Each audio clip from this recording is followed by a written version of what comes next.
We're going to start here. So I just have a base of single crochet here. It's 20 stitches wide. It really doesn't matter as long as you know where you want your buttonholes to be while you're crocheting. You can just go with however many stitches that your project calls for. So, sorry if the autofocus is a little funny. I'm still kind of experimenting with my new phone camera. So what I'm going to start by doing is crocheting another row, or at least some of a row. So as you can see, I'm just single crocheting along.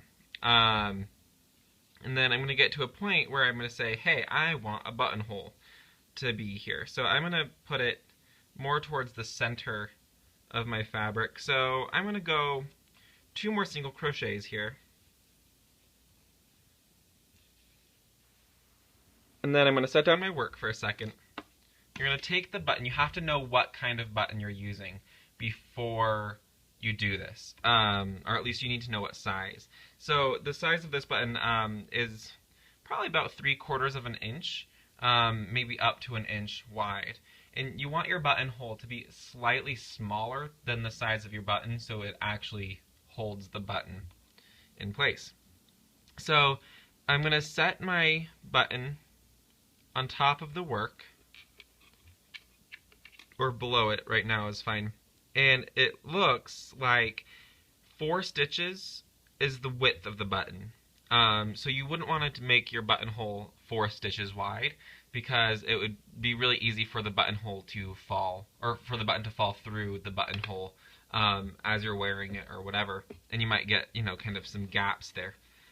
So I'm going to go 1 stitch less. So instead of 4, I'm going to go with 3 stitch wide buttonhole. So what you're going to do is you're going to chain 3, 2, 3,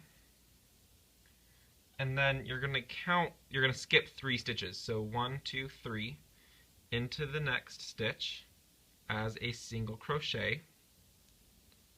And then you're going to finish off the row in single crochet. I do not recommend using this buttonhole stitch with double crochet, because you're going to have a very large gap if you do that.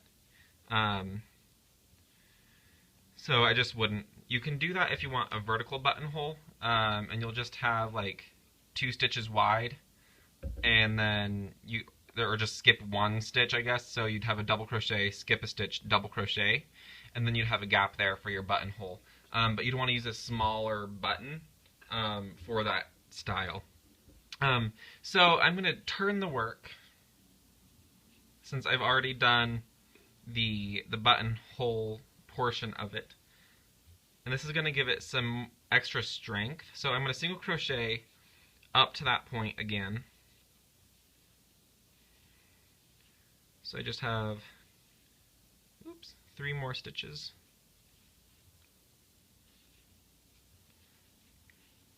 And then you're going to see, since I skipped 3 stitches, I'm going to single crochet into that chain space 3 times. And then single crochet the rest of the row. I'm not going to do that right now. Well, maybe I should, so I can kind of gear up for the next part. Sorry if this is rambly, but it's just a quick tip. So as you can see, I have another hole there for the button to fit through. So let's check to make sure our button will fit through that hole. And it does. And like the good thing is, you can see that the friction of that buttonhole kept the button in until it went too far out. And that's exactly what you want. You want a buttonhole to allow your button to pass through, but also to kind of close behind it a little, so the button can't just like pop through. Now, if it was a little wider, it would. So another way to do it. If you don't want it within the fabric and you just want like little loop closures, which would look pretty good for like outerwear jacket, you know, or if you make those coffee cup cozies, you don't need it to be really strong perhaps, which if you use the right kind of yarn, this type of button loop would be strong enough to do that. So I'm going to chain one just to start my row again. And I'm going to single crochet a little bit into the fabric. And then say I wanted my buttonhole to start here. So I'm going to single crochet into that stitch.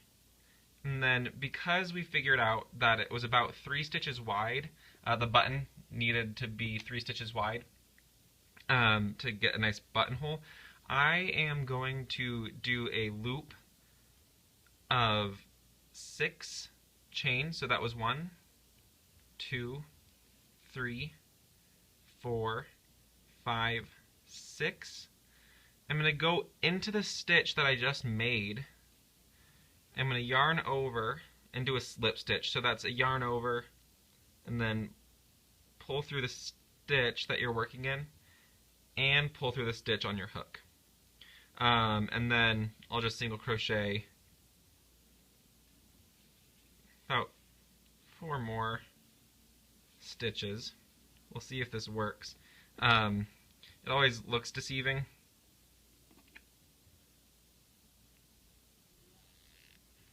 So that might have been too tight.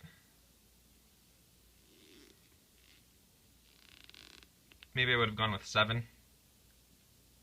I mean, it passed through, but there was a lot of stretching involved to get it to pass through. So I'm just going to go back, chain 1 more,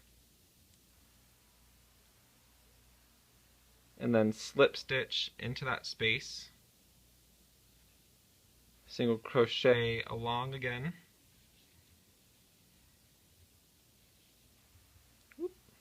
That was front stitch only.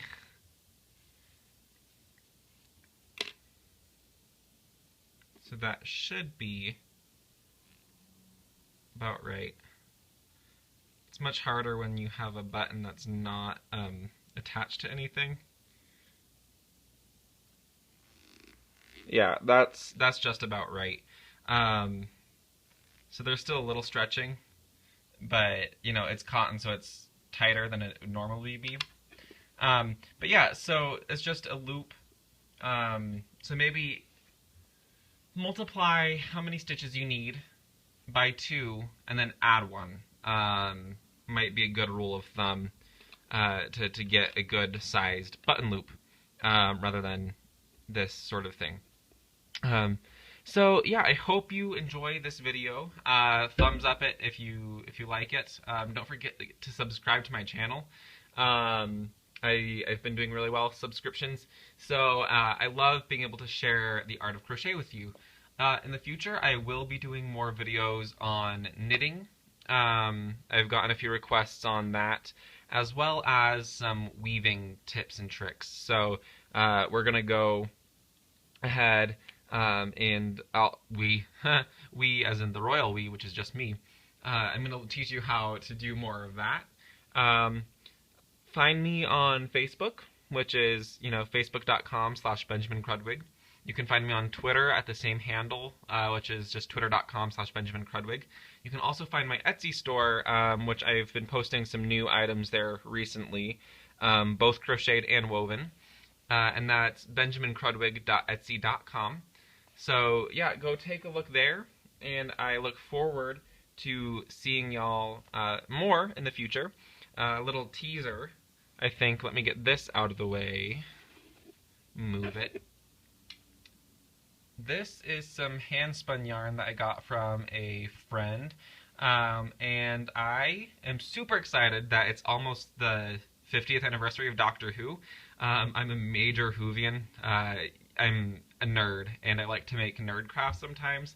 So in my next video for YouTube, I am going to make the fez from the 11th Doctor using this hand-spun yarn. I know it's not the exact, like, right color.